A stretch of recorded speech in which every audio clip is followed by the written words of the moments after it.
बड़ गर्मी साले लगा। ओहो कहीं व्यवस्था नहीं कूलर के हैं। कैसे तो बारात नहीं जाना है का कपड़ा तरी पहनते ते हमारे घर सगा है मेहमान घर। हाँ तो कैसे हो गए? 4 पैसा के खाऊ खजाना नहीं डाले। अब ते हमारे घर भर में उसर पुसर के 3 बेल ले।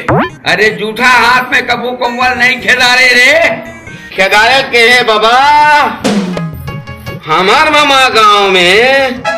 ओहो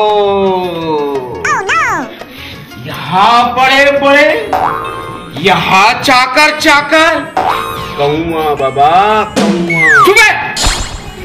ये साले ना कहीं की बे तहाने हमार मामा गाँव में हमार मामा गाँव में। अरे साले कौआ को चाकर चाकर रही रे साले झूठू मुँह के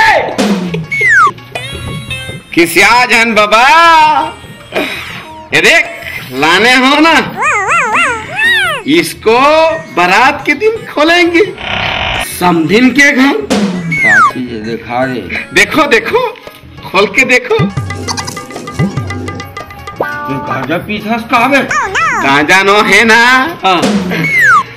ये बन केवाच है बन केवाच समधिन के ऊपर खींचेंगे फिर खजवाएंगे उन लोग।